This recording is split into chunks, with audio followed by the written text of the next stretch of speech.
Good evening, everybody. Welcome to another Dhamma meeting where we will discuss the Buddhist practices of meditation, charity, and morality. Everyone who is interested is welcome to join. We'll start with our first participant, which is Yok Bae. Yok Bae from New York. Where are you now? Bangkok in Thailand? Yeah, going for Ajaan. I'm back to New York already Tuesday. I see. And your friend is back into Malaysia? No, she's still extension to back to Bangkok. Lumpur Utai is a monastery. I see. She stayed longer, huh? Yes, stay longer. She said that she Lumpur Utai and Lumpur Felix is her second homes. She said that. Good. Hope she enjoy it. You have any question tonight? Could I sharing for my journey? Briefly, yes, briefly. No. Thank you. Because when I go to Lumpur Ganges Monastery, Kanha. Yeah, Kanha. Yeah, Kanha. Mm. He want us stay in the Gudi every single. I don't know why she like us stay in the every single Gudi. Why? Stay in single Gudi? Yeah. So you can meditate. Every single Gudi. Yeah. Yes. So you can meditate. If you stay together, you keep talking. Huh? Oh. If you stay with other people, then you will feel like have to talk to each other. So you will not be practicing mindfulness or meditation. Yeah, I'm so happy. Finally, I can go up to the mountain for stay for 3 nights. By yourself, alone? Yes, I do. Yeah. Okay. Good. It's a way to train your mind not to be afraid of being alone.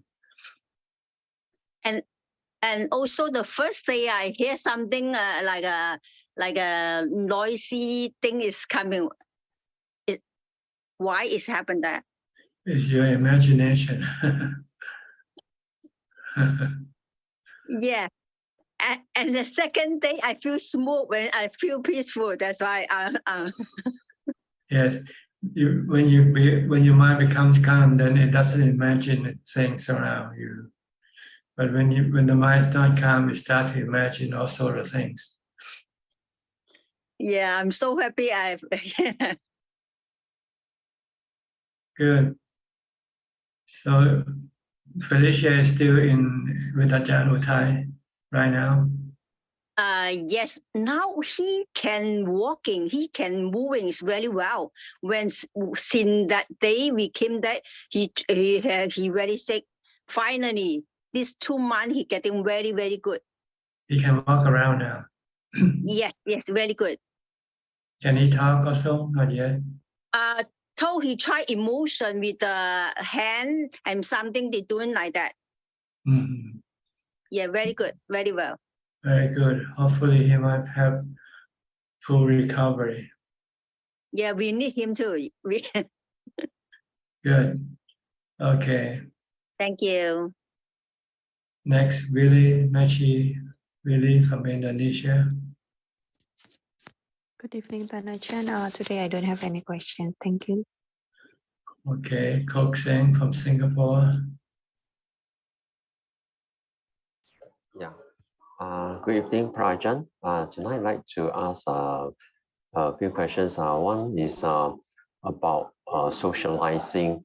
So the question is, I think Ajaan, you have advised us not to socialize so much so that it will not disturb our meditation.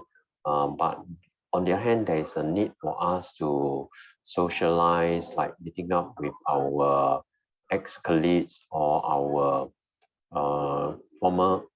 university friends for lunch and so on. So my question is, how do we strike a balance between socializing the need to be reconnected with our friends or former colleagues, and on the other hand, on our need for bhavana. Well, it's up to you what you need more. What you need more, then you give it more time. That's all. So each individual has different needs. So you have to decide for yourself what you need more, meditation or socializing. Okay. I do feel that before, let's say I have a lunch appointment, so if so during the meditation in the morning, I will feel that my mind is not so the concentration is not that good because I'll be thinking of the upcoming lunch with my friend. So yeah, so this is something which I discover about myself. Yes, the socializing and meditation are against each other. You cannot put them together. They are like boxers. Once they're in the ring, they start fighting against each other.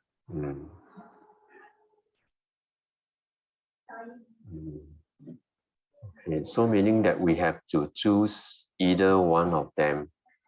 Eventually, but now you might be able to separate them temporarily, and you can set up time for meditation and set up time for socializing. But eventually, if you want to take the meditation path, then you have to give up socializing completely.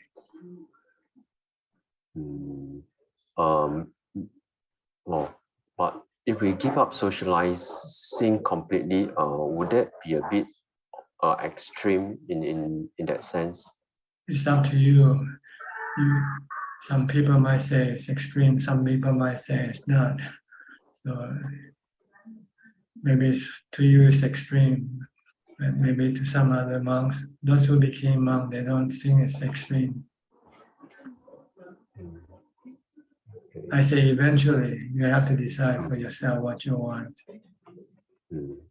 Okay, I will contemplate over it. Then Ajaan, my another question is regarding what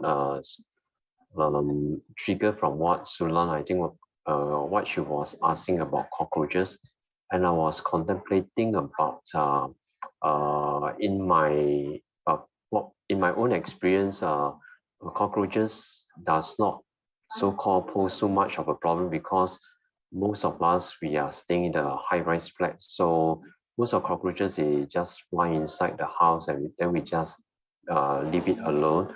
But on the other hand, I was contemplating about other kind of household pests, like for example, rats and so on.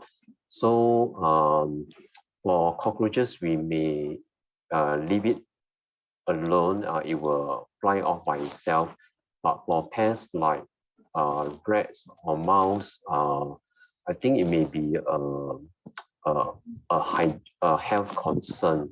So if we were to encounter rats or mouse, let's say, how are we going to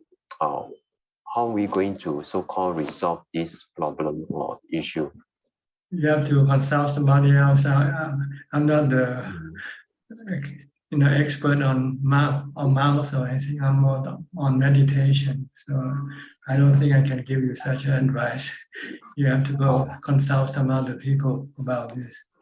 No, my question is, let's say if there is rats, okay, let's say in my house, I may need to call the pest control company to come and eradicate. On the other hand, by calling the pest control company, so how am I so-called keeping the first precept of the training rules to refrain from killing? It depends on how you talk to the pest controller. If you tell them to help you get rid of the pest, then you are breaking the first precept because you tell them to do it for you.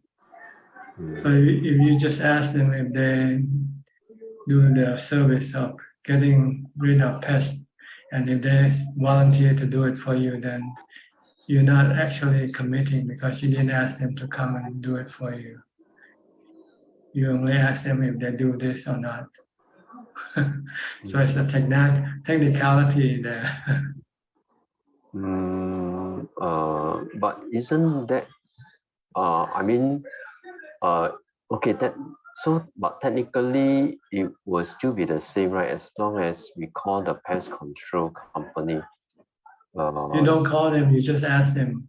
You call them and ask them what do they do, and then you tell them that you have rats in your apartment. What what should I do? You can ask them for their advice. And if they say, "Oh, we can do it for you," then it's okay. You didn't ask them to do it for you. They volunteer to do it for themselves, and you're not breaking the precept. But they would charge for the service that they render. Okay, that's the service is the service. It's not as long as you didn't tell them to do it and they volunteer and they ask for the service. Okay, so it's the way we talk to the pest control company, and the way we talk such that we do not so-called directly telling them to so-called to get rid of the pests. Yes, because you leave it up to them whether they want to do it or not. See? If you tell them, then it means like you force them, to do. But you didn't say anything. You just only consult them, talk to them, and tell them of your problem, and see what they would offer. If they say, "Oh, I cannot do this because I'm keeping the 5 precepts," then that's too bad. Then I don't think because they are pest control companies, so they are they in don't that keep business. they don't keep the precept anywhere, right? So see, that's they don't want to do it. They want to do it anyway, right? Whether because it's their livelihood. Yes, yeah, it's their livelihood. But if you want to be pure and have nothing to do with this, just learn to live with the rats. Then, but that would not be so-called acceptable. why not? Yeah. If rats don't get sick, why should you get sick from rats? Because they will pose health hazards and so on. If they themselves don't get sick, how can you get sick from them? But no, but it will be a so-called a social concern, even for rats, and let's say in the restaurant setting and so on. So all these are not all these so-called rats. They are not acceptable pests to be around. Or you can trap them, and once you catch them, then you can then take them and put them away in the forest somewhere. Okay. They have traps. You can trap them without killing them. Okay. Okay. Okay, Ajahn, I will contemplate over it. Okay. Yeah, thank you, Ajahn. Genso from Penang. Ajahn, good evening. Yeah, no questions, Ajahn. Okay, Professor Ken from Switzerland. Good afternoon, Ajahn. Working today? Yeah, I'm working. But don't have any formal teaching, so there's plenty of time at the moment. You have any question? Yes, Thanajan, I would like to ask if you could explain a little bit about the benefits of the death contemplation. Death contemplation.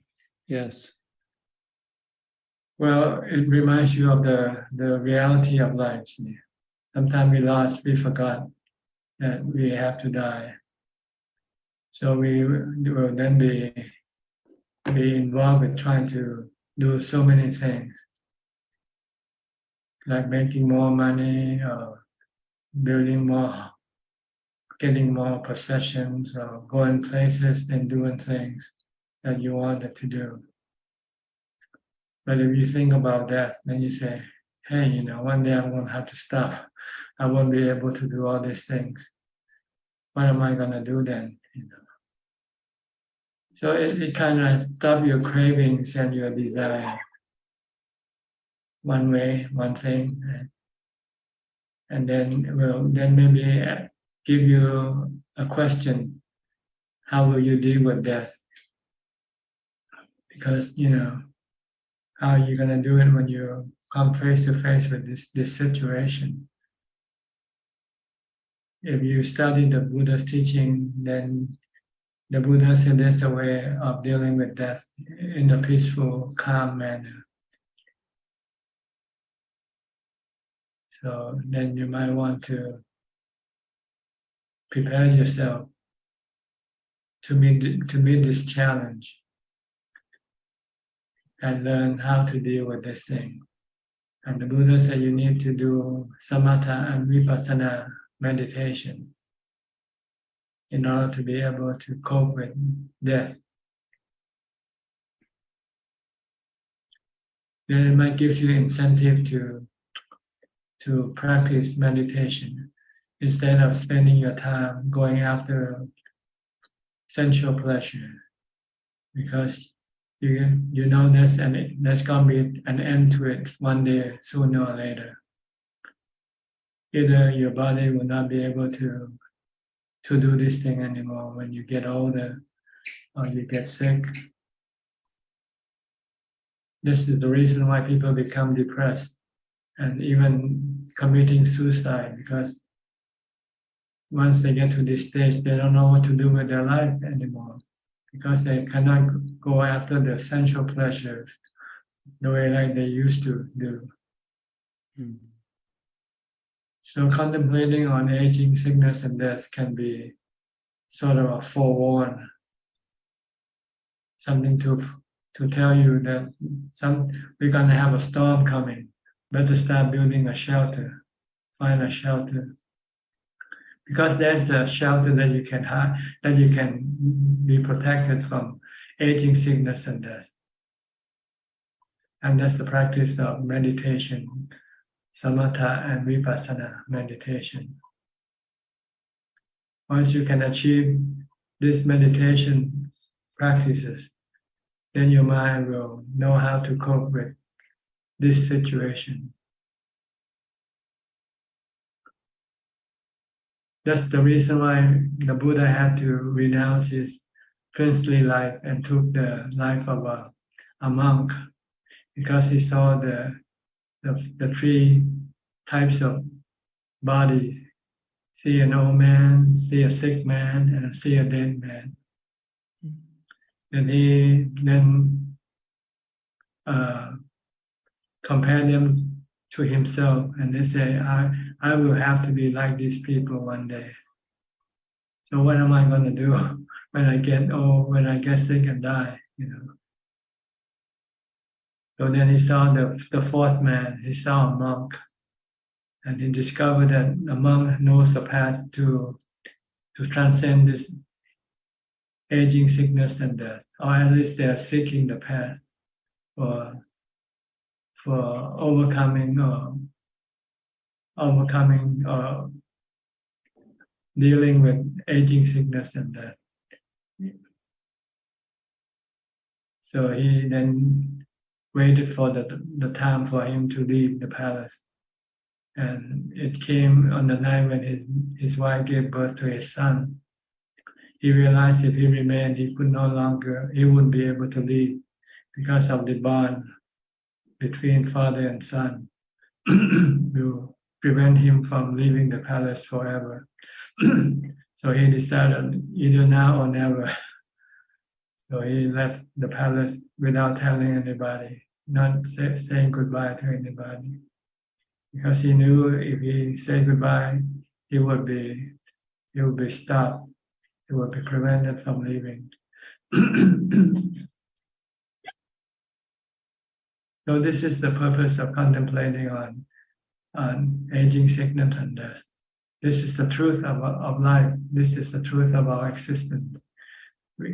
Our life is not rosy all the time.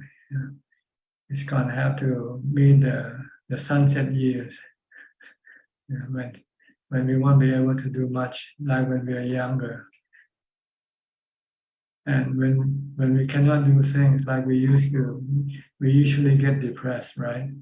Get lonely, get sad. But if we practice meditation, and both, meditation for calm or mindfulness meditation and meditation for wisdom, then we will be able to tame the mind, calm the mind, keep the mind unaffected by the process of aging, sickness, and death. Because we can live happily without using the body, to seek for sensual pleasure. Because there's another type of pleasure you can have. That's the pleasure from your meditation. So this is something to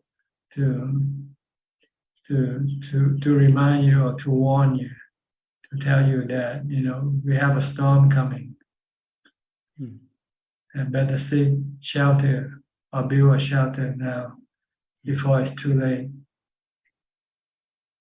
That's the purpose, really, for contemplating on the aging, sickness, and death. And this is something the Buddha recommends that Buddhists do every day.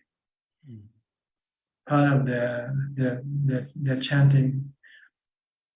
After they chant, they should include this contemplation chant.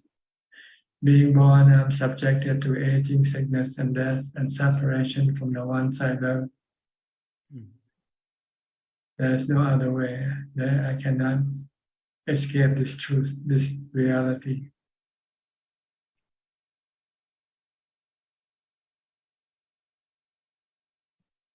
Then you can see that the uselessness of our pursuit of our pleasure, sensual pleasure. That eventually it's all end up with nothing. All the pleasures that you have, once you become old and you can no longer have them, then it seems like you never even had them before. They're all gone. They don't remain and support you anymore. So it's just, getting nothing after all these years of hard work and pursuing this happiness. When the body can no longer do this, then everything that you have accumulated, all disappear into thin air. All that is left in your mind or your heart is loneliness,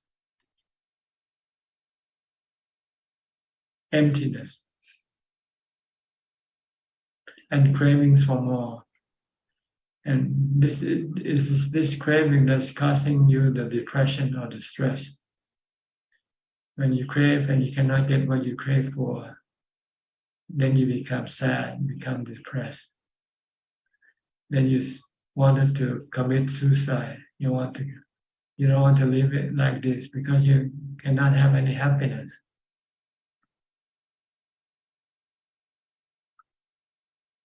But if you can meditate, then you can calm your mind, calm your cravings.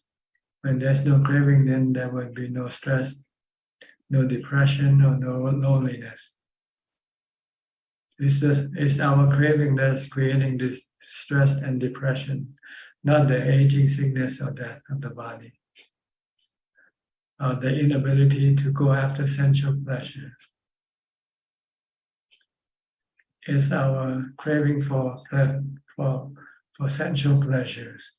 And when we cannot get them, then we become unhappy, sad.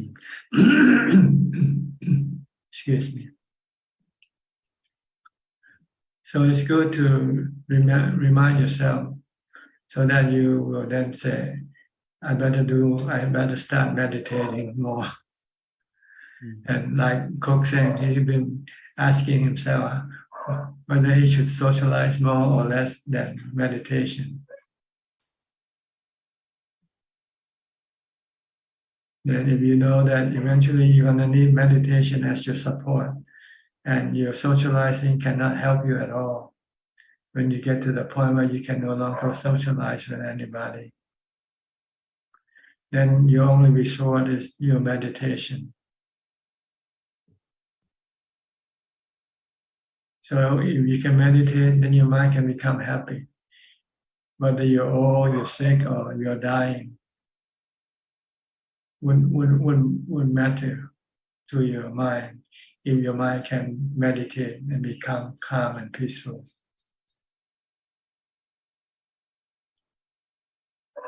Okay.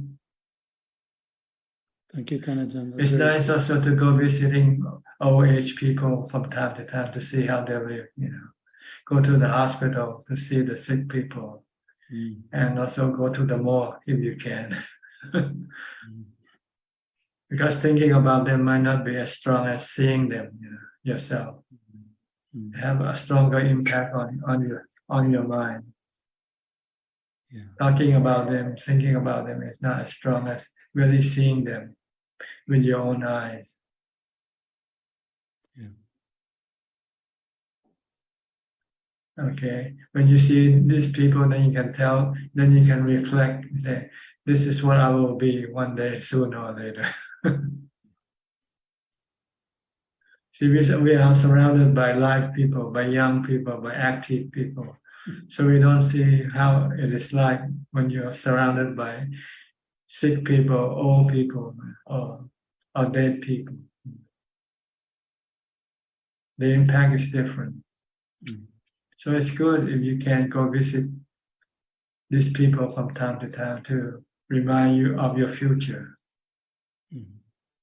Like there's a monastery, one of Ajaan's disciple monastery. He hanged the skeleton on the dining hall, and he put a little sign that say, "I am your future, you are my past." Yeah, I know that one. Yeah. Yeah. I think it's Ajaan Chah Monastery, isn't it? It's Ajaan Suchart monastery. It's one of Ajaan Mahabhu's contemporary. You consider Ajaan Mahabhu as his older brother, and respect him as a teacher also.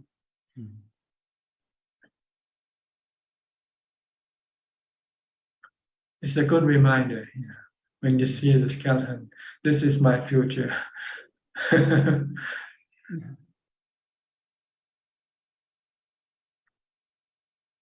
Okay, good enough for tonight. Thank you very much, Thanajan. That's very clear, very helpful. Thank you. Okay, so don't forget to contemplate on that every day from now on, aging, sickness, and death. Okay. Every morning before you start your day, contemplate this fact. Okay. Okay. So you don't get too serious with your work anymore. You just do just to get by. Yeah, I think I've reached that stage already. Just Okay, good. Okay. Thank you, Thanajan. Thank you very much. Next, Kwan Lee Man. She came to the monastery for 3 weeks. Yes, Thanajan. Thanajan, when I was in Wat Yan and Khao Chion, I could wake up at 3:30 or 4 and sit for 2 hours. But when I came back, I cannot wake up that early. Because then you didn't have anything to do in the monastery, so you sleep early. But here you have other things to do. You can watch TV, you can talk to your friends, do all sorts of things. I don't watch TV or talk to anybody at except there are 2 persons at home here, and I don't socialize. I don't go out. It's just very simple. I just couldn't wake up at 3 something in the morning. Maybe because nobody forced you to do it. See. Then you have to get up because they will ring the bell and wake No, you up.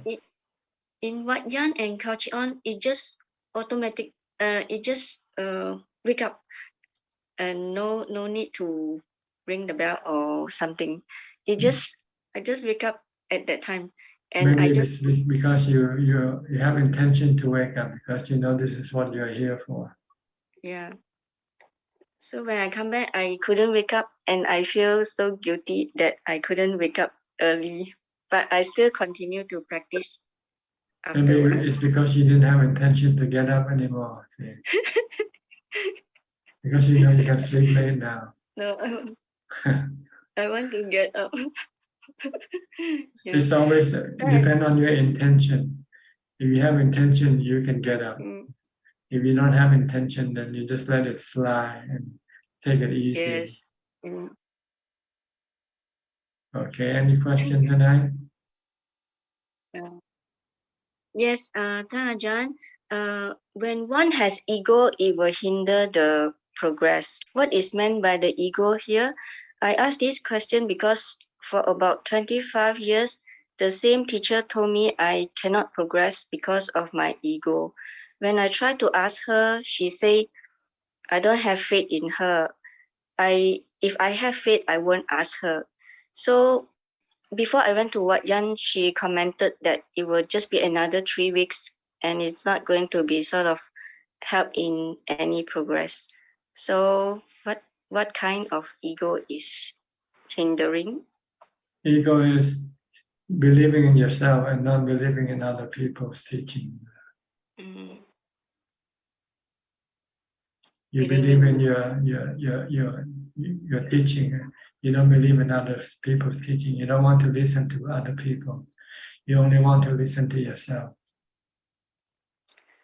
But if I want to listen to myself only, I won't be dragging on for 25 years asking the same question. Yeah. So can I just leave it and move on? You should listen to someone who can teach you to move forward, like the Buddha and his noble disciple. You should take them as your teacher and listen to them by studying their teaching and follow what they teach, practice what they teach. Yes. Yes. Okay. Yes. Because she told me that I have made a vow in the past that I'm going to walk the Bodhisattva path. And I say, no, I don't want to walk that path. So that's what is hindering. Then she said that's what is blocking my practice. Well, I think a lot of these things are just people's conjecture. People just imagine what a bodhisattva is. But in fact, nobody ever meets a bodhisattva before. So I just in reality, a bodhisattva is someone who's seeking enlightenment, but could not find a teacher to teach him. So he eventually have to look for the path himself, like the Buddha. That's all. That's what it means by being a bodhisattva. Not because he didn't want to study from other people, but there were no other people who can teach him the path to enlightenment. That's all.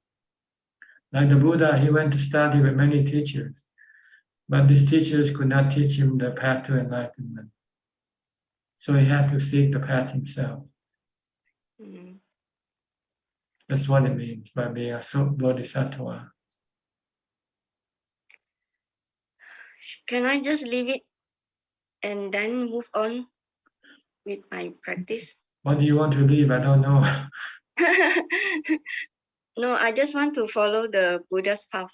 Okay, then follow. Just listen to his Dhamma, listen to the Dhamma teaching of his noble disciple, or read the scriptures, read the suttas. Yes, I and want try try to Yeah. practice according to what he teaches. The four foundation of mindfulness. That's the sutta you want to study if you want to practice. Okay. So I should not let this hinder and feel bad. And What should I have, you just don't have to worry about it. Just follow the Buddha's teaching. That's all. okay. Thank you. Thank you, Ajahn. Okay. Anura and Ramya, you look sleepy. Almost 3 o'clock, 2:30. Oh, 4:30. 2:30. 2:30. Good evening. Yeah. You have a question? Yes. You asked first. Yeah. Ajahn, can you please explain a bit more about Sati Sampajana? Sati Sampajana. Yes. Okay. Sati is mindfulness. Sampajanya means continuous. See, mindfulness have two types. Uncontinuous mindfulness and continuous mindfulness. When you start, you have mindfulness that come on and off. You be mindful for a few minutes, then you forgot. Then you come back and continue with your mindfulness again, on and off. But as you keep practicing, then your mindfulness will eventually become continuous.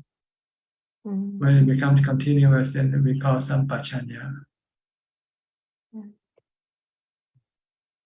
So concentrate, be Yeah. aware of what's happening as well as sometimes If realize you- about anicca. Or if you use the mantra, you have to stick to your mantra all the time. Never forget, never leave it out. Never be without your mantra. Yeah. And being mindful You about have to choose. You cannot just run around picking different types of objects for your mindfulness. You have to choose one or the other. You want to use something, you stick with that thing only. Don't change. If you change, then you're not mindful anymore with that thing. You want to focus on only one thing, to be mindful of one thing, not of everything. Yeah.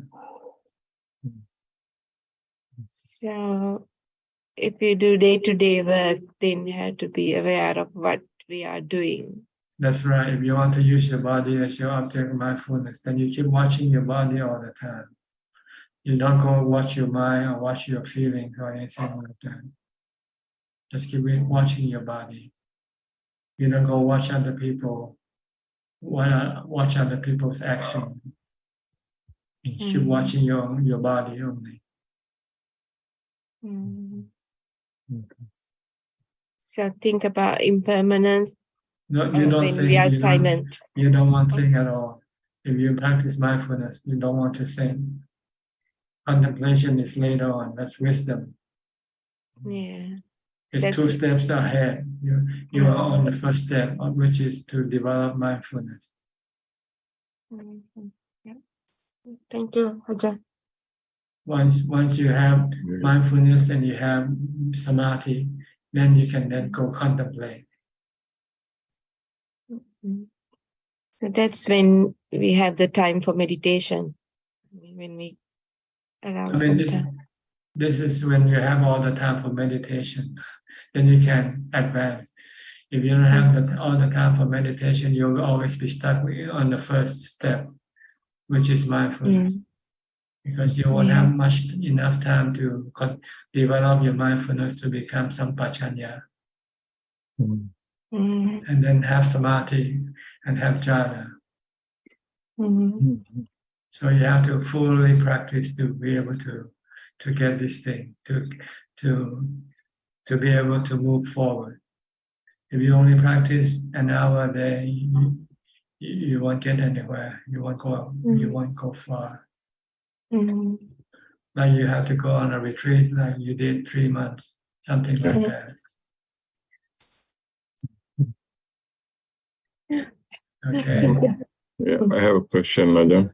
Okay. Yeah. So Ajaan, I read your, there was a post yesterday about people being depressed or worried, and if they don't practice mindfulness, they will end up in a lower realm after the death.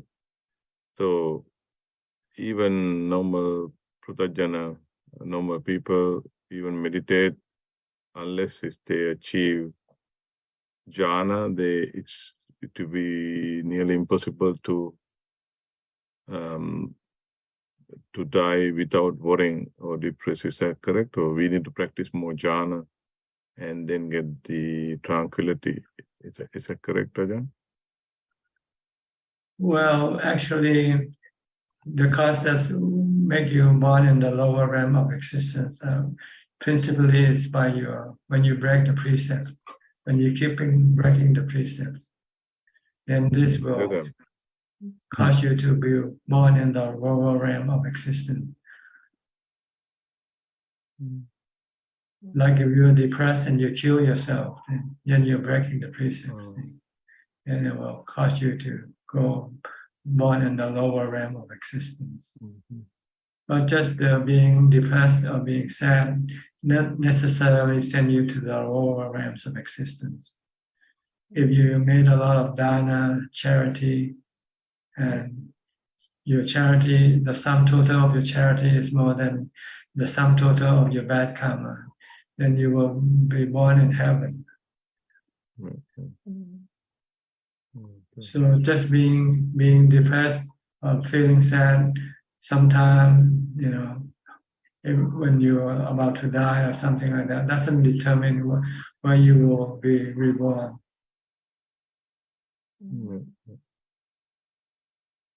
It's more the sum total of your good and bad karma, which is more. If your sum total of your good karma is more, then you will be pushed to go on to the heavenly realm. If your bad karma is more, then it will push you to the lower realm of existence. Okay. But if your mind is calm and peaceful with jhana, then you go higher than the heavenly realm. You go to the Brahma realm, which is higher than the Deva realm.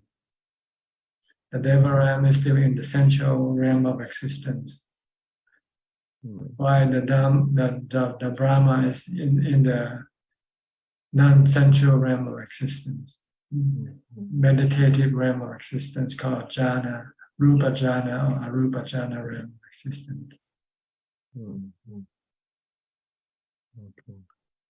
Okay. So don't worry if you feel sad a few seconds or you feel bad. But if you feel all day, 24 hours a day, then that can be bad for you. Yeah. Understood. Okay. Yeah, thank you, Tanaja. Thank you. Right. So I think you should focus more on your good and bad karma. Watch it. The Buddha said avoid doing bad karma and try to do as much good karma as you can. And if possible, meditate. Purify your mind. Okay. Okay. Thank you, Tanaja. Thank you. All right. Okay, Metal, and mother. What's your mother name? I forgot. I couldn't write it this time. Minnie. Yes. Okay, who's gonna ask first tonight? I want to ask you first question. Can you speak a bit louder? Yes. I am a very self-critical person. I tend to see in situations, I tend to see my faults more often and keep on finding my faults.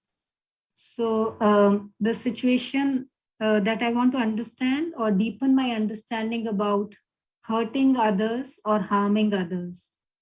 So this situation where I was saving myself from hurting, in this situation, I think I've hurt other people. And this is not very clear to me. Is it my mind telling me that I'm trying to accept, okay, I hurt them, I made a mistake, or am I not looking at the situation with the appropriate or a right understanding? Well, you have to look at the actual thing. What's really happening? Are you really hurting that person, or are you just thinking that you are hurting that person? My understanding of hurting those people, because they are very close family, they stop talking to me. Well, why don't you ask them to make sure? Yes. What's wrong with me? Did I do something wrong? Because sometimes it can be in your imagination. And this is not good to imagine something when that is not there, because this is considered to be delusional. So you have to prove it first, what you think is true or not true. How do I communicate? Because they have stopped all communication with me. I have written a message and they did not reply, and they don't take the phone. Well, then just think that they don't want to have anything to do with you. So so you don't have to do anything with them. Okay. Okay. Because not everybody, you cannot expect everybody to love you or hate you. There will be some people who like you and some people who don't like you. So you just choose to deal with people who like you. If they don't like you, they don't want to have anything to do with you. Okay, that's fine. You know, there are more than 8 billion people on this earth. You expect to deal with everybody? You don't, right? You just deal with whoever you have to deal with. If you don't have to deal with them, then it's good. One less trouble to deal with, really.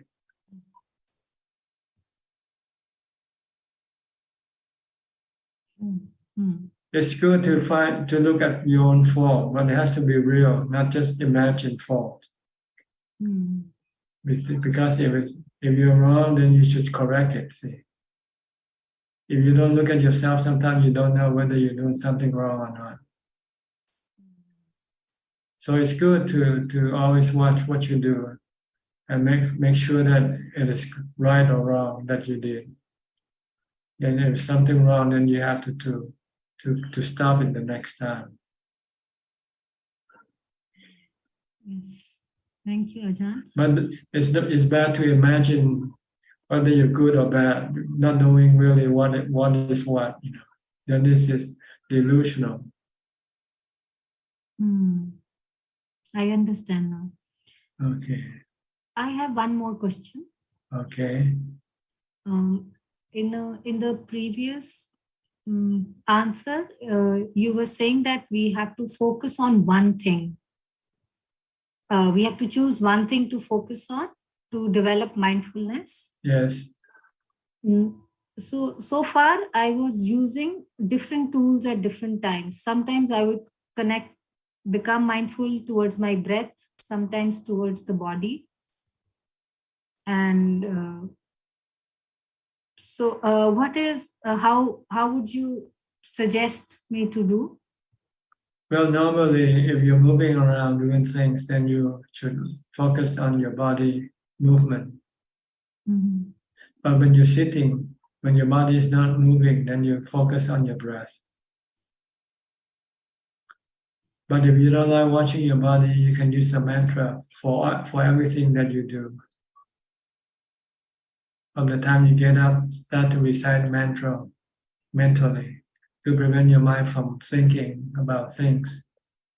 And you can go about doing your thing, reciting the mantra together with the mantra, watching what you do and also reciting the mantra at the same time. I recite mantra when I am not able to distract from thoughts, when they are obsessive thoughts. Okay, use the mantra instead. Okay. Okay, so long as you stick with mantra and body, I think it's okay. You can switch back and forth depending on the situation. and you see the result, how you feel, whether your mind feel lighter, easier, with less emotion, less thoughts, then you're going in the right direction. So sometimes my body, my body has more heat, fire element, I feel. Then I try to change my breath. So for the past 2-3 days, I'm using the changing in my breath helps me sometimes a little, sometimes it does not help me. You change to what? Watching your heat, the heat of your body instead. My body is very intense sometimes, like during the night, or I wake up because I'm feeling too heat in some parts of my body. Then I start the way I'm breathing normally, I change. I either use long deep breaths or short and long. I try to change my breath. You should not force your breath when you're watching your breath. Just keep watching it. Leave the breath alone. Don't force your breath. Just know what type of breath you have at that time, whether it's short or long. But you don't force your breath to be long or short. Oh, okay. Okay. Any other suggestion for when the elements become intense to handle? Just be aware and then come back to your breath or to your mantra. Don't be distracted by any other things that might appear. You want to focus on just your object that you have set up to focus on. The goal is not to think, that's all. That's the most important thing. It's not to think about anything. Even about think about the element, about the body and anything. Just watch. You want to just keep watching.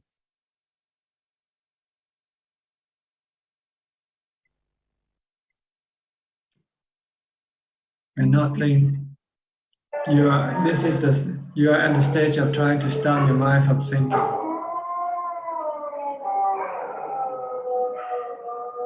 So when you might think, then you should stop it. It means you're not focusing on your body or on your mantra. Unless you have to think about something essential, then you can think, like what am I going to eat today or something like that, But you don't want to daydream or imagine, go into fantasizing things and imagining things.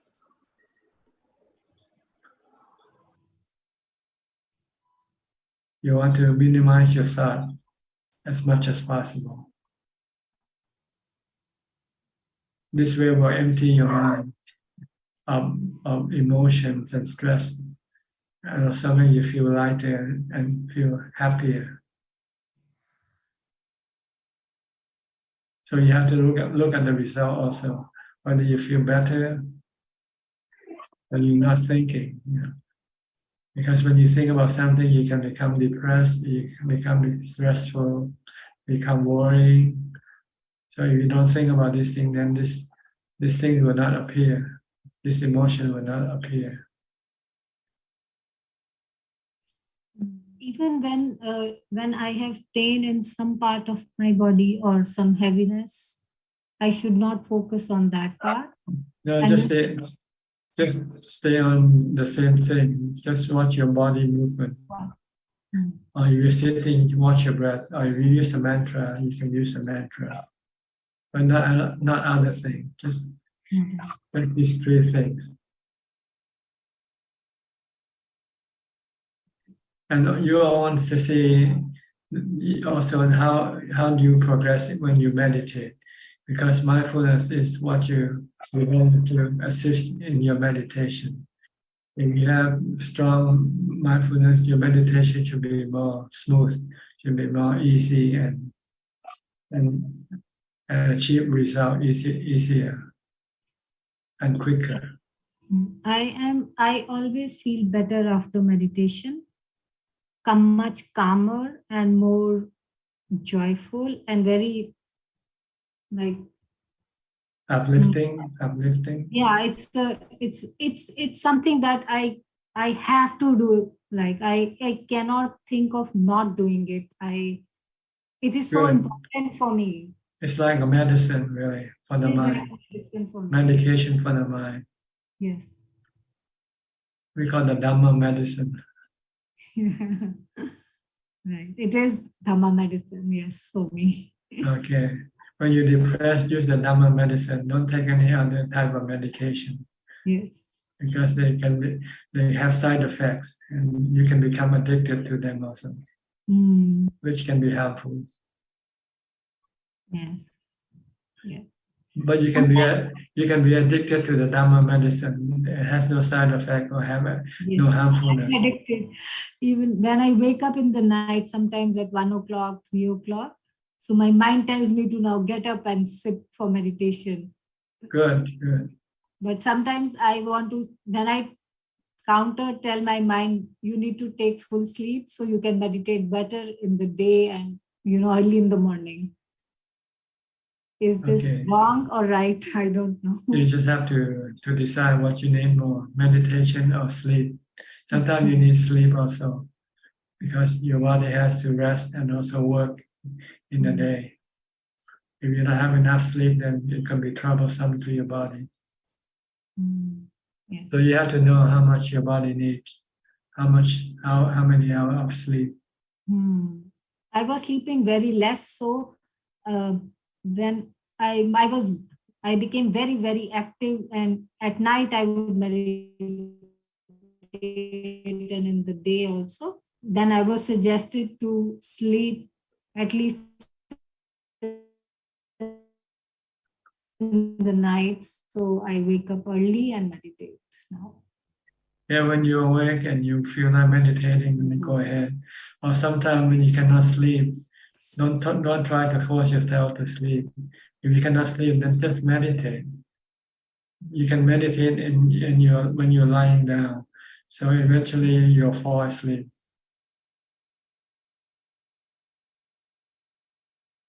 Okay.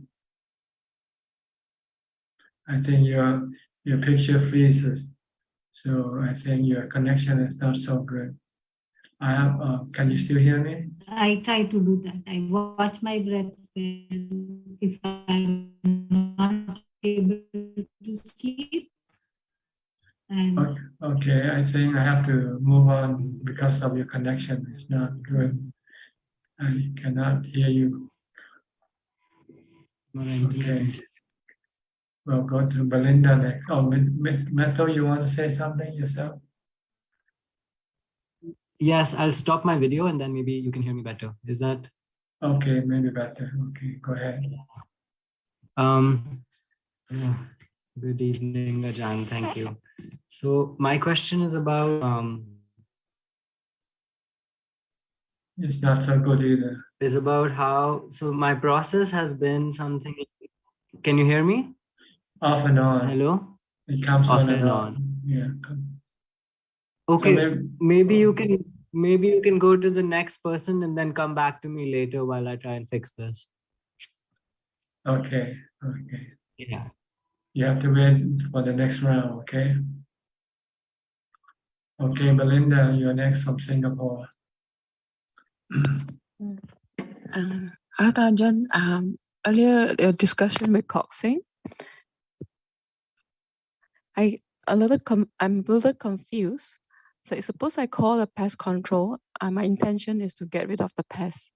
So that I have an intention, even though I did not request or request directly, and if the person offer to do whatever they need to be done, and then I accept the offer. Does it mean that I have like some sort of karma because right on the onset there's intention, even though it was not spoken? There was intention, but there were no actions on your part. So it has to be both. It has to be both to be able to be considered to be breaking the precept. Oh, you have to the intention, and then you have to do the action. Either say it or do it yourself. Then you're breaking and also the damage done to the pest. There has to be 3 things happen before the precept is considered broken. If you have the intention, the action, but you did not kill the rat, then it's still it's not breaking the precept. Ah. So the three things has to be there to be in order to break the precept. First, you have to have the intention, then you have to do the action, and then you have to do, the damage is done. Then the precept is considered broken. But then, okay, let me digest for that later.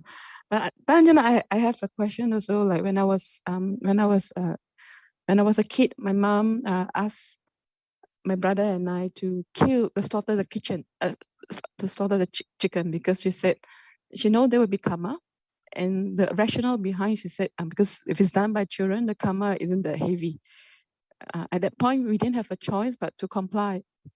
So I do not know, like I don't have intention, but there was instructions, then I have to do it. So I take the action. I have to we as children, like 12 years old. So I've slaughtered many chickens. So I do not know, like at which point, like how much karma is involved here. Like even though I don't have intention. Full karma because I did it. Yeah, because you did it. But I didn't want to. By doing it, you have intention to do it. Or if you have no intention to do it, then you don't do it. But if I don't want to do it, but I have no choice but to comply. Like, yeah, when you comply, it means you already have intention to comply. But then if you don't have a choice, and it was not a choice. Well, animals don't have choice, they kill for their survival. So they have to become animal. So in your case, you will become a chicken eventually in your next life. So if such a case, it's like I didn't want to kill, and it was very painful for me to kill something. And then it was that moment you didn't have a choice to. So it's also like I feel I experienced the karma in my body. I got sickness and all. So I get confused. So I don't have intention, but yet because I comply, or I don't have a choice but to comply. It's just simply my past life karma or something that I've inherited. That I have to repeat the cycle. Is it, Ajahn? I don't know. It just happened, I guess. But so if you don't have a choice, it's still karma. Because we have taken the action. Is that Ajahn? I get a little confused. I thought karma has to be intention. Yes, when you do something by yourself, it means you have intention to do that action. My mother asked us to. That's besides the question. That's beside the point. The point is, if you do something, you have to have intention to do it, or else you won't do it. Okay. The intention is to comply to a person's request. Then I have the intention. Is it? The intention is to comply. Not to comply. The intention is to do what you did. If you do something, you have to have the intention to do it, or else you won't do it. Unless it's accidental.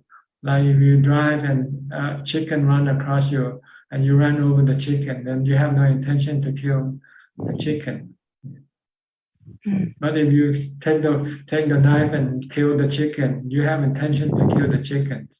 Even if you're forced to do it, that's besides the point. Who tells you to do or not to do? But your own action is followed by your intention. You have to have intention to kill that chicken before you can kill that chicken. Okay. All right. Okay, thank you, Ajahn. Okay. Next, Philip and Edwin from Malaysia. I got your message. You're coming on the 27th, right? Yes. Okay. Yes. See you on the 28th morning. Yes, morning. Okay. They're trying to figure out the way there. Yeah. I don't have any questions tonight. Do you have? I'm just listening in. Just listening in. Okay. We'll see you on the 28th morning then. Okay. Okay. B. Raveen from Bangkok. Good evening, Ajahn. Before I get to my question, just to clarify on the intention that was mentioned previously. Thailand, you mentioned that if it's accidental, no karma is being committed. Do I understand it correctly? Yes, you're not breaking the precept, but the damage is done, and then you can maybe initiate a revenge from the damaged person. Oh. Because the damaged person might feel hurt and wants to retaliate. But this is not karma. It won't send you to the lower realm of existence because you did not do it with intention.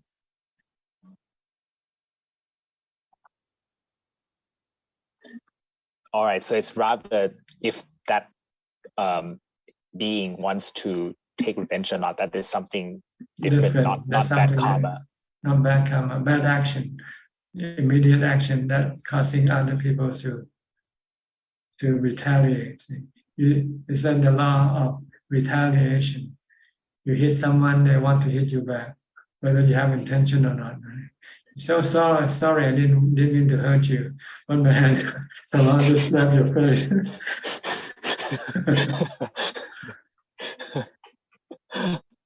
Yeah, that's true. Yeah, that's clear, Thanajan. Yeah, okay. Understood. So now to my question. I was reading your book Beyond Birth, and there was a chapter that you mentioned about seeing the Four Noble Truths.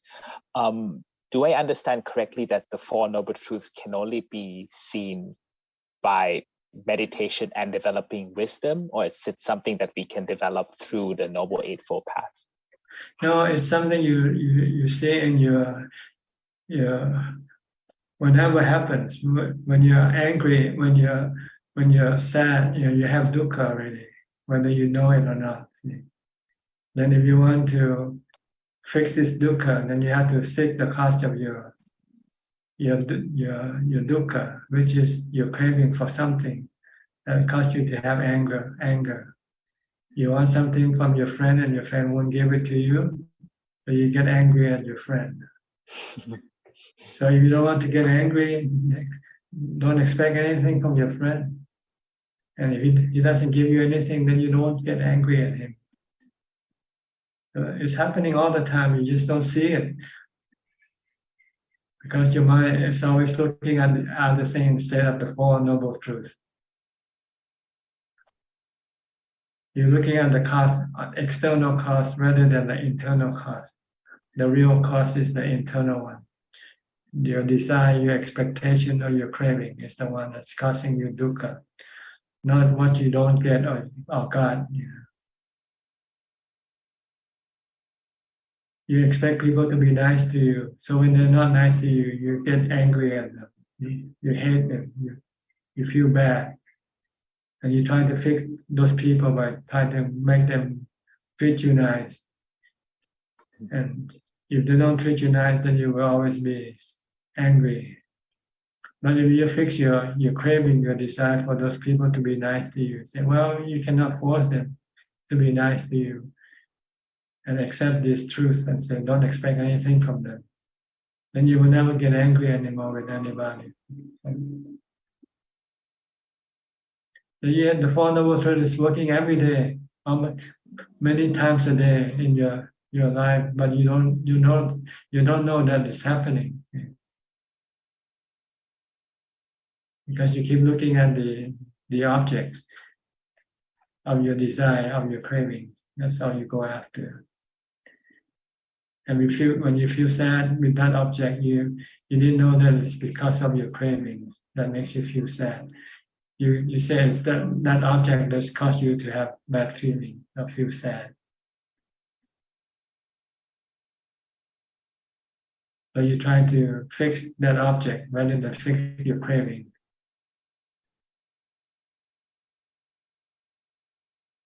The Four Noble Truths happen all the time. When you expect something and you don't get it, then you feel bad. That's dukkha already. It happens many times a day without you knowing it. If you don't have mindfulness to look inside your mind, because 99% of your time you're looking outside. You're dealing with things outside. So you don't see the Four Noble Truths that's happening inside. Yes. That's why you have to bring your mind inside. In order for the mind to be really inside, it has to enter into jhana. That's when it goes inside. Then when you come out of jhana, you will start to see things happening in your mind clearly. You will start to see cravings and stress when they come up. And when they disappear, when your craving disappear, your stress disappear.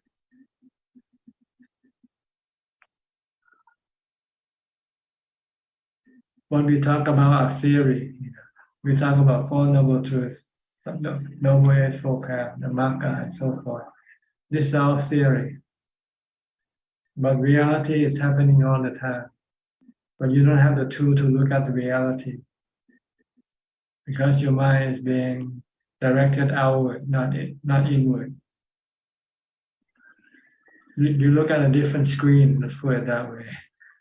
There are two screens, outside screen and inside screen.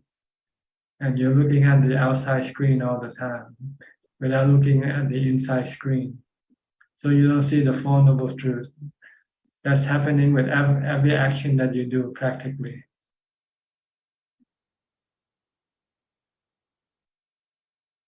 So you want to switch your attention to a different screen. Look at the inner screen.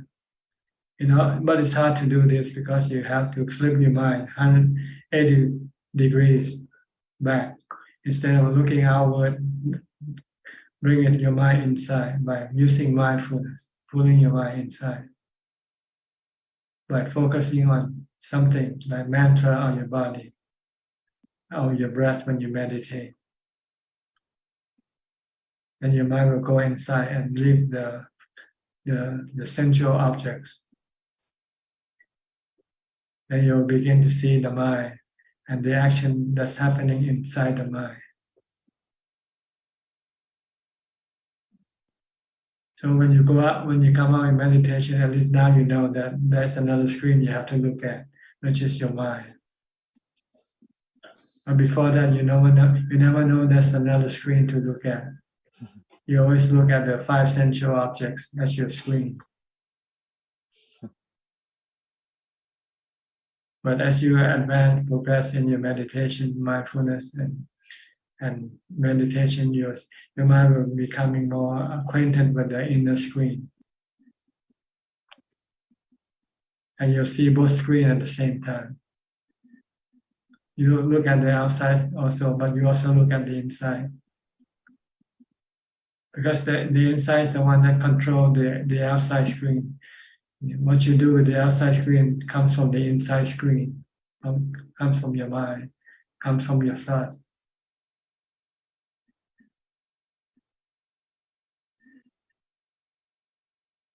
Okay, is this clear to you? Yes, I understand now. So the inside screen is looking into our mind to see that our mind is the cause of suffering. The outside screen is the sensual objects that our mind takes as being the cause of suffering, whereas it isn't. Actually, it's inside the mind itself. The greed and the delusion and the hatred is what causes the suffering. Yeah. So that is samudaya, and nirodha is to end it, end the suffering. Yeah. By stopping your craving, your greed, hate, and delusion, not by stopping the sensual objects. Manage the sensual objects, controlling the sensual objects, change the sensual objects. Like people do, you keep changing the sensual objects. You don't like what you see, so you change it. You don't like the furniture in your house, you change the furniture. You like the paint in the house, you change the paint. You keep changing all the time, but it never becomes satisfactory to you. Because the thing that caused you to do all these changes is your craving. Because you don't like redundancy. After you see things for a while, you become bored with the same thing. So you want to change, you want something different. That's craving.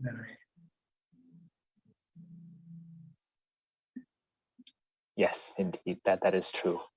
It's very difficult to not prefer change. Because redundancy or familiarity cause you to have stress or unhappiness. You're not happy when you see old familiar thing every day. Eat the familiar food every day, you become, sick of it.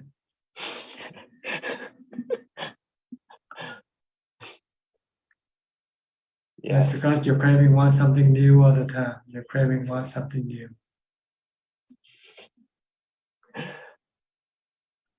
That is true. I admit that. But if you can calm your mind and have jhana, then you can suppress your craving. Then you can eat anything. Same old food every day, doesn't matter.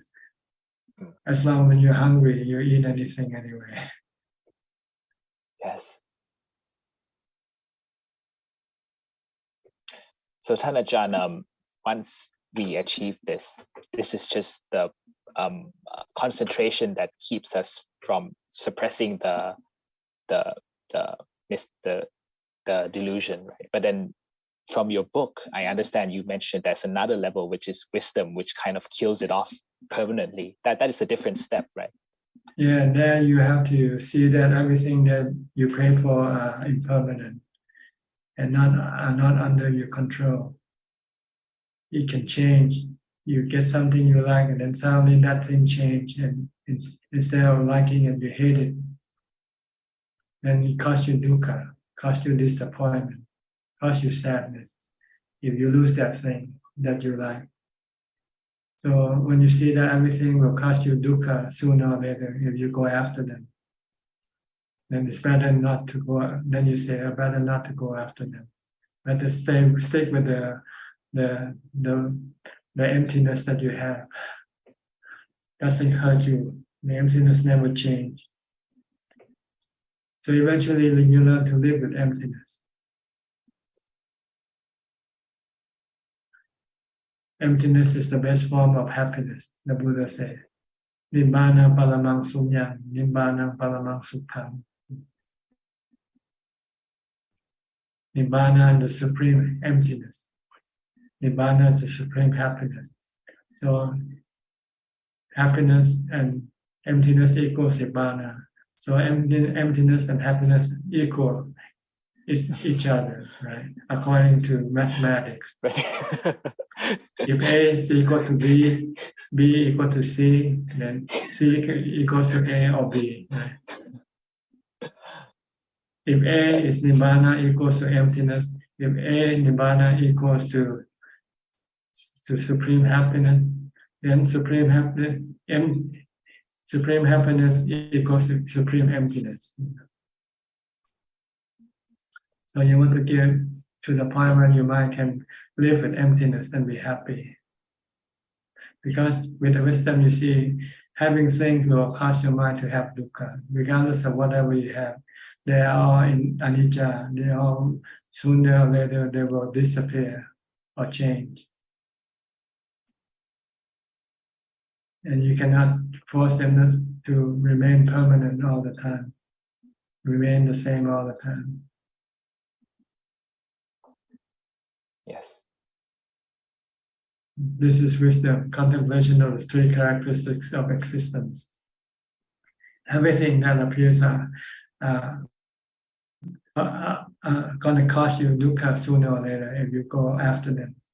If you leave them alone, they won't cause you any dukkha. But if you start to possess them, start to own them, then they will cause you dukkha. So eventually you come to the conclusion that it's better to have nothing. Because nothing can cause you any dukkha. It's only something that can cause you dukkha, but nothing can cause you dukkha. Yes. So it's better to live without anything. Live with nothing. With nothing, there's no dukkha. With something, there's always dukkha. Yes. Does this apply to jhana as well, Thanajan? Does Yes, jhana eventually jhana or something also.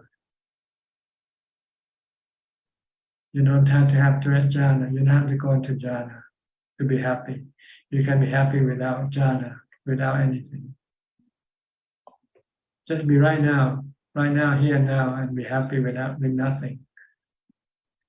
When there's no craving, then you'll always be happy. Craving is the one that causes you to be dissatisfied. Then it will force you to go look for something to satisfy you. But nothing can satisfy you permanently.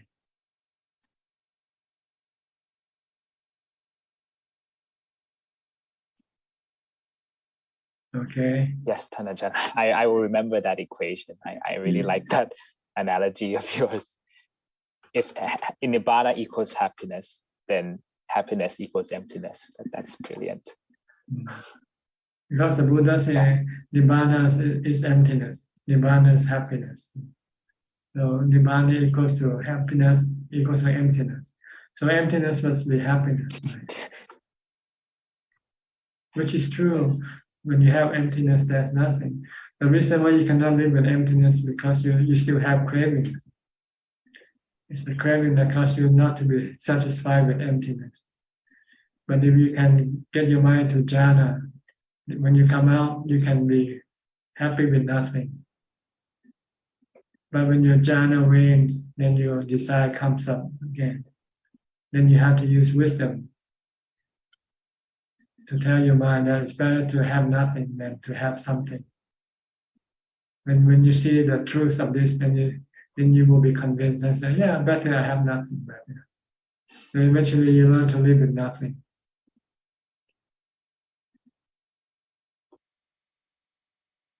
And be happy with nothing. Okay? Yes, Thanajan, thank you so much for your teaching. All right.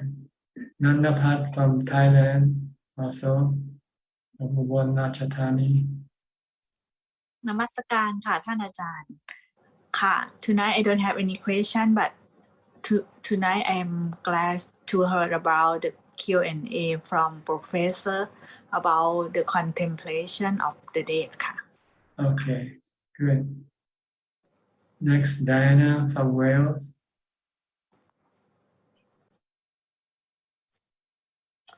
Greetings, Thanajan. I have a family member who is feeling depressed and has said that they feel like killing themselves. How have you got any teaching about how to help someone who feels like that? It's too late now. If it's too late to teach, you have to teach when the person is not depressed, because it takes a lot of effort. Like people like us right now, we have to learn to meditate, learn to calm the mind, learn to be happy with simplicity of life, learn to live what you call austerely. But if we used to live with so many things, when one day we can no longer have them, then we become depressed. So it's a bit too late now to teach someone who's already depressed. Unless that person can take up the teaching, then it's okay. Can you tell them to meditate, to practice mindfulness? He has good example, but I don't think it's something he does. Yeah. But if he can meditate, if he can practice mindfulness all day long, he can overcome his depression. But for us, even when we're not depressed, we find it difficult to maintain mindfulness and meditate. How hard it would be when we are depressed,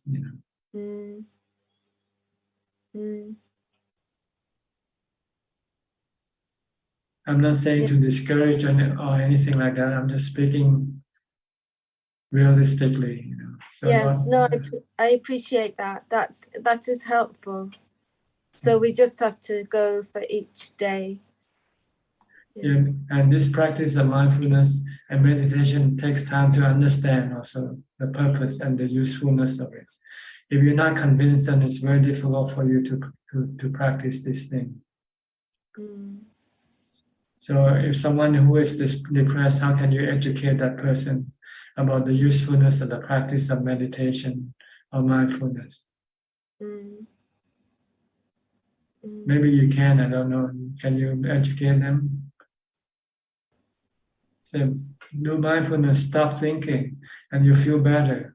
Because Yes. your depression comes from your thought, really, and your desire for things. Mm. If you can stop your thought and you can stop your desire for things temporarily, then you'll feel better. Then you'll find out that it's your desire for things that caused you the depression. Mm. So you have to learn to live without any desire for things. Learn to live simply. Mm. Learn to live with what you have. Mm. Mm. And to let things go, isn't it?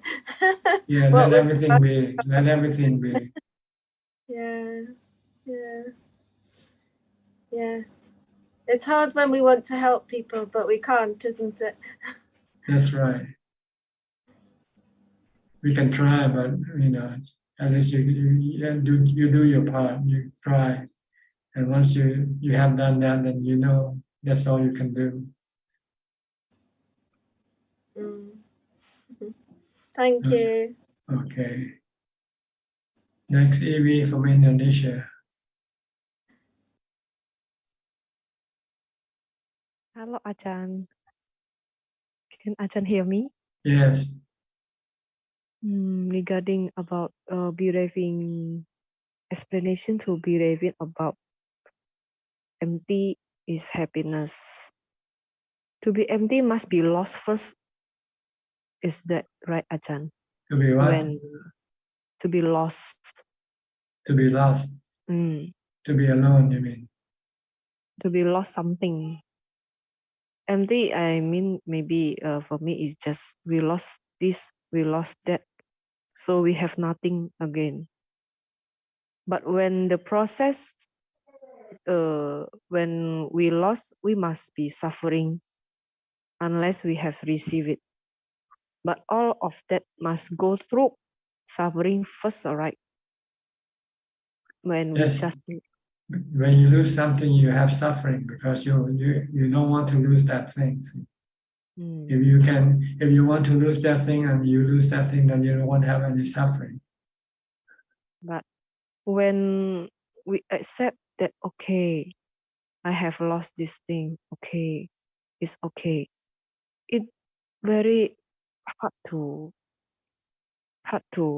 find the acceptance. I mean, Well, it depends on you whether you like that thing or not. If you don't like that thing when you lose it, you won't feel any bad. You won't have any suffering. You might feel happier when you lose something you hate. oh yeah, if I lost something I hate, I was happier. If I lost something I like, I must be So suffering. try to hate everything. Try to hate everything. So when you lose, you feel happy. Yeah, maybe that still cannot lah, Ajahn. So I think when I see when people for the first time they lost anything, they will first suffer until they go through the time and they be better again, and they say, okay, that is so long time ago, I have forget it, and they accept, and maybe that happiness will come to us. So maybe it takes time. I mean, it takes time. Is that right, Ajahn? To accept something we lost. It depends on each individual. Some people can recover quickly. Some people takes time to recover. Yeah, and this process cannot be stopped if we still have want this. If you still have attachment, if you craving. still have cravings, attachment, then you will always have this when you lose something that you are attached to or crave for. So our craving is so long, many years. We craving for this, craving for that, and we lost this. we suffering of this. Yes, the Buddha said again. our cravings are larger than the ocean. Yeah. So it's very hard to erase the craving. Okay. Yeah. So does the craving can be deleted if we diligently do meditate? Yes, Because when I you still meditate, you stop craving temporarily. When you enter into jhana, craving disappear, and equanimity arise. But the equanimity just Temporarily. maybe temporary for many hours. But it's given you enough time to contemplate on wisdom, to see that everything that you crave for are causing you dukkha, or will cause dukkha for you. Then you get rid of everything and live with equanimity forever. Yeah. Maybe one day I can think. Hopefully, yes. I hope maybe tomorrow even. So Why quick, not and just then give up tomorrow? everything? Just give up everything and go live in the monastery. Yeah. Like the Buddha, he gave up his palace and he went to live in the monastery. So quick. Yeah. We all can do it. We just don't want to do it. That's all. But we can. How? Because we just like the Buddha. We're just human like the Buddha. The Buddha was just a human being. He's nothing more than us or less than us. But the Buddha has the great harami, Ajahn.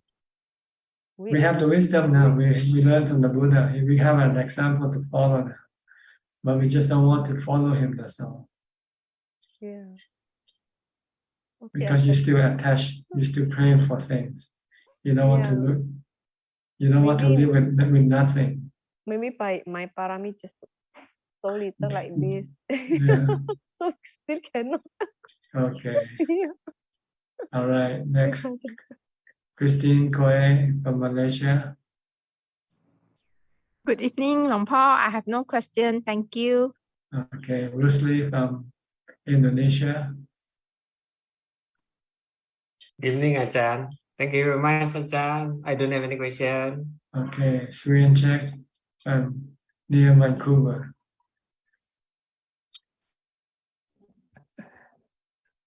Hello, Ajahn. Okay. Ajahn, like my question is like in the sutta, sometimes Buddha say we have to our body have to be straight. Is it part of the mindfulness practice? Be straight. Yeah. I guess.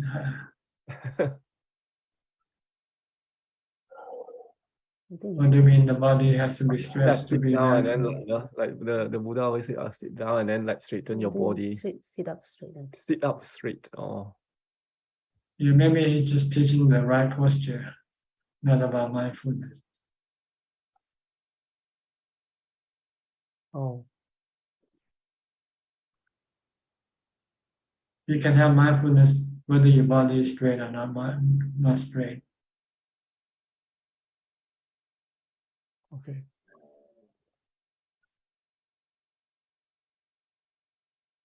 And Ajahn, just now you were talking about the emptiness.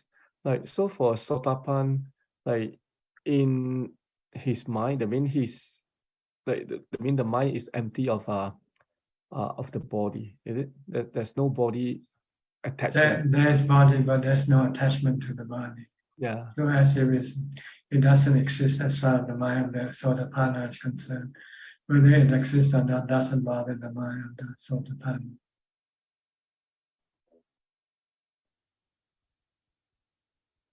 If it's still there, fine. If it's not there, fine. That's what it meant. It doesn't mean that he has to get rid of his body by committing suicide.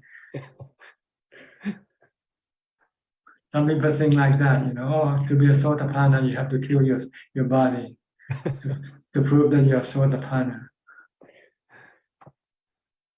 Hang yourself. I think there was a story of a couple who hanged themselves. They thought they became enlightened. They left a goodbye note saying they have become enlightened, so they don't need this body anymore. So they just kill the body. And that's the wrong view. Then. Delusional enlightened. It can be difficult when if you don't have a teacher to supervise your practice sometimes.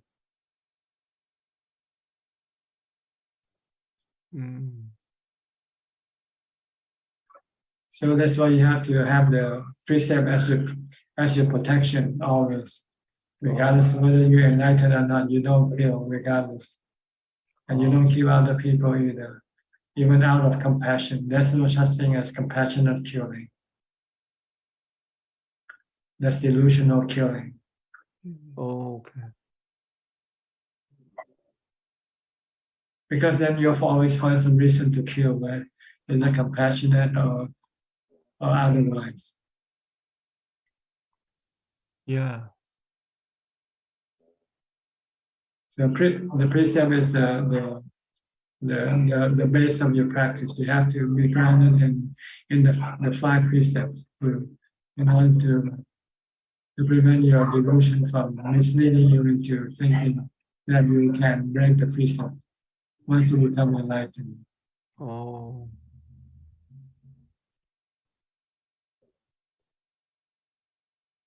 Yeah, okay. Yep, that was my question. Thank you, Dan. Okay. And about you, check. Ajahn, is the wisdom developed samadhi and vipassana? Is it same or different? Different. You use wisdom sometimes when you meditate and you cannot calm your mind. Like you worry about your son, so you use wisdom to say, investigate the nature of your son. You worry that your son might die because he's sick now and might die. So you cannot meditate, you cannot focus on your breath. So you use your son's sickness as your object of investigation.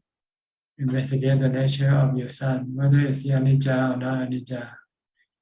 Is he protected from aging, sickness, or death or not? Is he subjected to aging, sickness, and death?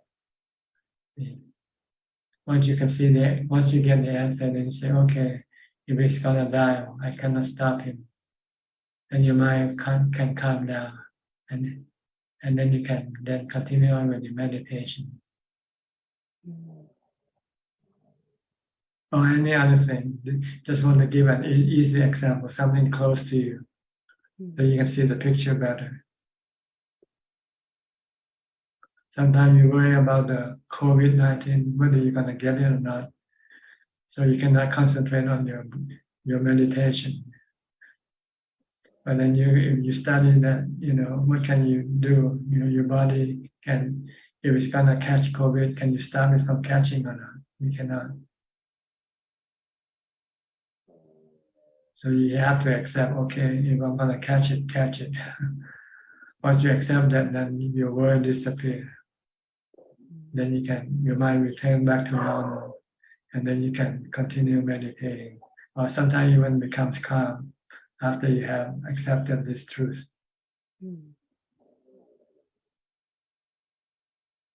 This is wisdom develops samadhi. Using the truth to calm your mind. Normally the mind forget the truth and don't want to accept the truth.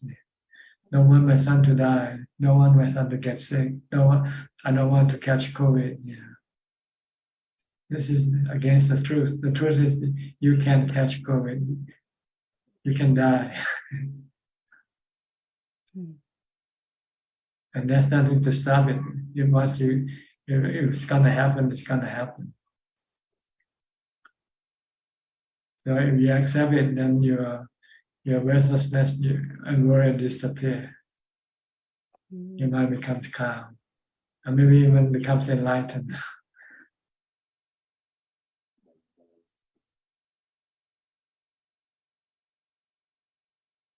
But Okay. if it's really become enlightened, then it's vipassana then. Yeah, if you become enlightened, it's vipassana. if you're no longer fearful of death or sickness or pain, then you can become a Sotapanna.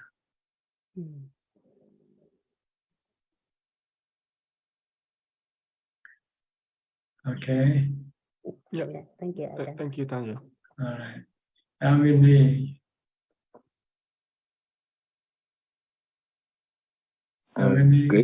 Good evening, Tanajan. I don't have any question today. Thanks. Okay. Sulan, Singapore.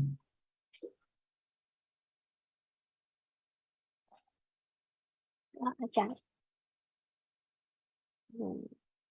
Go ahead. Oh, yeah. Hello, Ajahn. I got a question, which is like usually people say that enlightenment is for the benefit of oneself and others.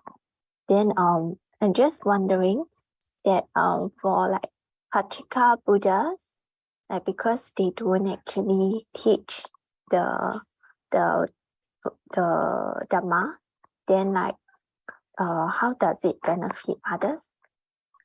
Well, it depends on the situation. Maybe there's no one who wants to learn from him, so he didn't teach. You became enlightened in a place where people are not interested in religious matter. They are secular, and you cannot teach them.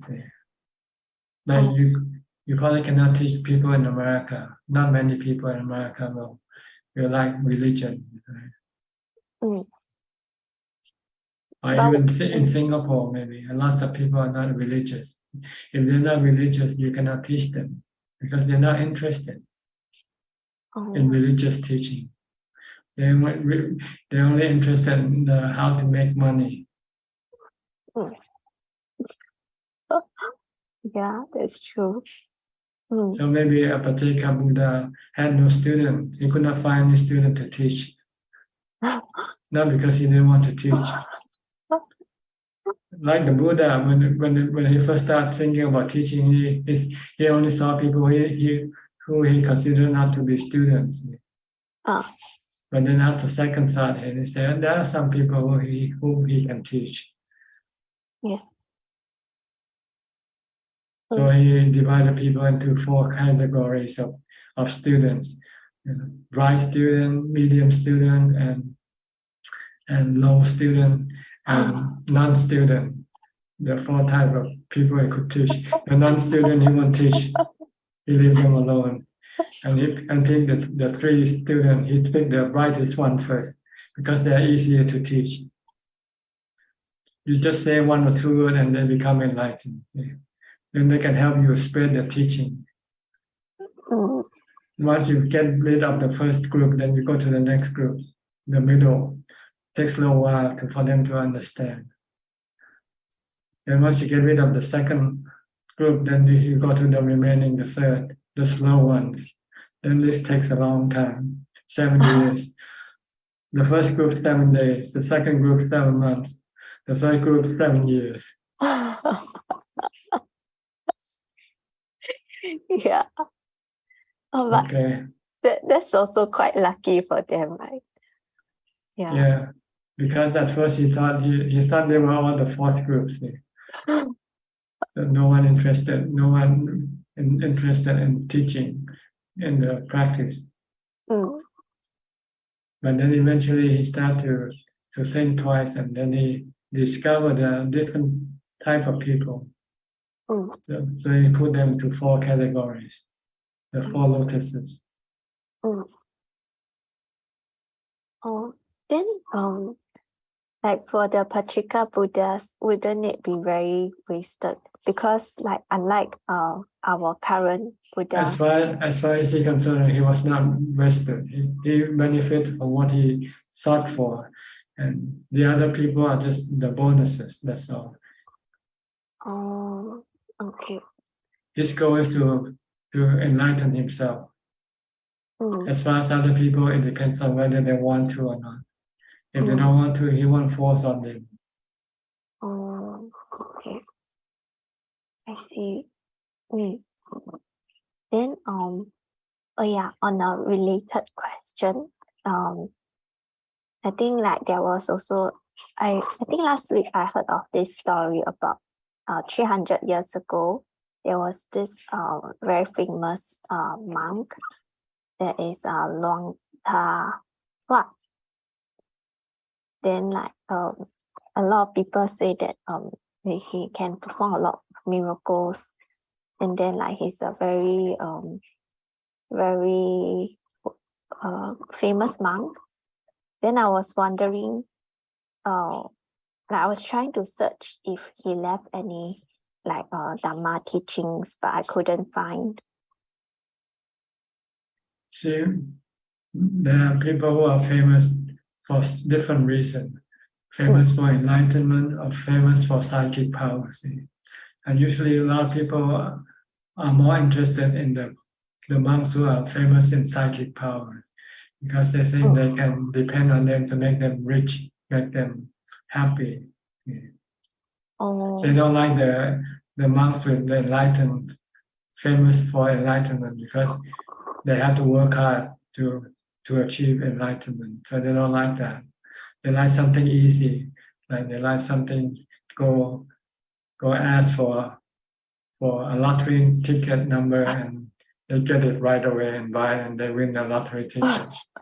They like something like that, but they don't like to go and sit and meditate and live alone in the forest. That's too hard for them. So a lot of monks in Thailand who are famous are not famous for enlightenment. They are famous for their psychic power. Then it's very wasted again, right? Because they themselves are not enlightened either. If they're enlightened, then they will teach people to become enlightened. Okay. So we should think of it as like being enlightened in itself, benefiting ourselves is a really very good. And then that's the first goal. The first goal is to enlighten yourself first. If you cannot enlighten yourself, how can you enlighten other people? Yes. And then once you become enlightened, then you seek for a student. If you cannot find a student, what can you do? You close the school down, right? You open up the school and no attendance, no application. So what you do with your school, you have to close it down. Yeah, like I think they will need marketing skills. Yeah. Okay. Yeah. Right. Go to Vandana next. Thank you, Ajahn. Okay, Vandana, where are you from? I forgot. Thank you, Ajahn. I'm from California. Okay. Yes. So I was, it's very interesting that we were talking about emptiness. So I mentioned last time that I learned both Theravada and Mahayana. So for emptiness, what I learned that is it's not empty of everything. Is interconnectedness, that there is no independent self, right? So nothing exists independently, and that's how we see it. Empty means first it has to be full. So for example, when Buddha talked about then Four Noble Truths, is suffering, causes of suffering, and then path, and also the moral 5 precepts. So because some people misunderstand that if everything is empty, why we have to follow anything, right? Why we have to have conventional rules and why we have to follow 5 precepts. So that's what we have to, that's what I understood from it, that first we need to follow the path, and then slowly you will see that nothing exists, because everything is a compound of something else. Even in this body, it's not, it's connected. All parts are connected. So I always, I'm practicing mindfulness, and I'm blessed that I teach in the college level, so I can teach my student no matter what subject I teach. But I start my class session with mindfulness meditation, so at least they have some now we all are having some understanding that how our body has a lot of, our mind has a lot of feelings and the body has a lot of sensations. So I start experiencing those sensations slowly. Now I can feel whatever is, which body part has, for example, the stomach moving from inside, and the brain waves. It's like moves like waves, which I mentioned last class. And then you told me not to, when I told you that my body start to move involuntarily. For example, my head goes upward, and then you told me that just focus your attention on the breath. And that's now I'm doing that, and it's working. So I have to keep on bringing my focus there. So my question is that, so should I just stop my body? What the shouldn't let go? Like, for example, don't let my body move freely, right? Because when I first started meditation, my body would do very strange things, like my head would move this side, then move this side, and my body start to like, because I also do qigong practice. So maybe my body is aligning the energy. That's what I thought. And now I can see that movement stopped. Now this head movement, which I mentioned last session, and now I'm also be mindful of that, where if it's going to go, then I have to just keep it. But I'm listening to one of the talk of Ajaan Man, but it says that you need to, when you are adjusted your body for, you're sitting in the meditation, and after 1 hour or so, when you are in deep meditation, don't just forget about the body. Don't worry about the posture anymore. Don't do any other adjustments. So I'm just confused that then should I let my body go wherever the body wants to go, or should I come back to the breathing and be mindful of, and don't let the body move in different directions? Does it make sense? No, you don't understand. See, when you meditate, you sit still. That's the purpose. You want to leave the body alone. In order for the mind to become still, the mind has to leave the body alone, because the movement of the body usually is moved by the mind. And if the mind keeps moving the body, then the mind cannot be still. See? So when you meditate, as soon as you start meditating, you forget about the body. You just assume that you have left the body in its right place, and don't worry about it anymore. And just keep concentrating on your meditation object to still your mind completely. Okay.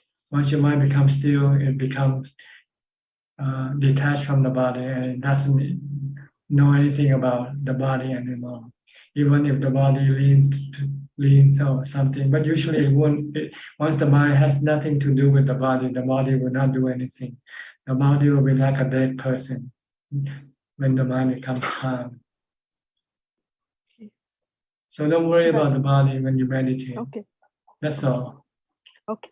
Should you feel that your body moves around, it means you're not mindful and you allow the mind to go play with the body. So you just come back and focus on your meditation object. Okay. So it's just my mind is showing me something which is not even there. So mind is distracting me that my body is making movement. Yeah, sometimes you might just imagine it without any reality, not according to reality, just imagination. Okay. So just don't pay attention to anything the mind tells you when you meditate. Okay, because the mind tells me so many. For example, the body start. But what I noticed that because it means you don't have enough mindfulness to prevent your mind from telling you all these things. Okay, because when I hold my hands together in the diamond fist when I do meditation, and slowly I can see that the body becomes so is lifting upwards, and then the body parts like stretching. So my hands they don't hold. They don't hold anymore. You're not concentrating anymore. See? If you're concentrating, these things won't happen. Okay. Wow. But when you're not concentrating, then your mind starts to create all these things. So just concentrate on your breath and disregard everything. that might appear in your mind. Yes, thank you, Ajahn. This is the beginning. I'm at the beginning stage, so I can tell that I'm not mindful enough. Thank you so much. You need to practice more mindfulness before you meditate. You should be mindful of your body when you're not meditating. Whatever your body is doing, you should keep watching your body only. Don't let your mind go thinking about other things. Stay close to your body. Walk with your body, sit with your body, eat with your body. Don't do any multitasking. Yes. Yeah. Do unitasking. Yeah. One task at a time. The body Yeah. task. Whatever the Yeah. body is doing, the mind is doing that with the body. Thank Okay, you. Then when you meditate, when you let your mind watch your breath, then the mind will stay with the breath and not go thinking or creating anything to distract you. Thank you so Okay. much, Ajahn. All right. All right. We have about 5 minutes left. Do we have any other people who wants to ask a question? Okay, Mithal, you want to ask? Go ahead. Yes, thank you, Thanajan. My question is about how my meditation is progressing. I'm able to get into some state of concentration, and then the next few days, it's like certain memories coming up to the surface, where it's either that somewhere that in the past of some trauma that I've suffered or some harm that I've done to others, like broken precepts or things like that in the past. And then it's like I have to understand about that. I don't know if you can hear me. My internet is unstable. Yeah. Okay. Okay. And it happened that I decided to apologize to some people that I had harmed in the past, and that really helped calm my mind down again. But then the mind is just looking for more people to apologize to, or pulling up more stories from the past. I don't know how best to deal with this. You have lost your mindfulness. That's why your mind is creating all these things, these stories. Right. Just come back to mindfulness, then all this thing will disappear. Then you don't have to do anything. You don't have to go apologize to those people. Okay. When you don't think about it, then you forget about it. See? But when you think about it, then you feel guilty. You feel you have to do something. Right. This is the result of you not being mindful. You're not preventing your mind from thinking. Don't let your mind think. Or when you think, then you should say, "Oh, just don't pay attention to what you think. Come back to your mindfulness." Okay. It's just coming back to mindfulness becomes difficult. Yeah, continue with your mindfulness. Right. As soon as you stop being mindful, your mind will start thinking about things, and then you have to go do what your mind tells you to do. Right. When you don't think, then there's nothing for you to do, right? Yeah. Okay, then don't think. Then you don't have to do anything. But when you think, then you feel compelled that you have to do this and that. Yeah. All right. I think we're running out of time. Only have 2 minutes left. So I think we have to skip the question from Facebook for tonight. Okay, I'm sorry, but we have so many questions tonight. Okay, thank you very much for your participation in this meeting. I hope that you have benefited from this meeting and use it to help you advance in your practice. In the meantime, please stay healthy, stay safe and mindful, and keep on practicing. And if all goes well, I'll see you all at the same time next week. Thank you and good night or goodbye. สาธุค่ะ Thank you, Ajahn. Thank you, Thanajan. Sadhu. Thank you, Ajahn. Thank you, Bye, admin. Admin. Good night, good night. Good night, good night. Bye. Good night. คุณบอยแอดมิน ครับ ขึ้นเลย ขอบคุณคุณบอยคุณหลาครับ สวัสดีครับ สวัสดีค่ะ Thank you กันนะ สวัสดีค่ะคุณนายบ๊ายบายบาย เดี๋ยวนะคะนกเคลียร์อันนี้ก่อน มีคนยังไม่ออกนะ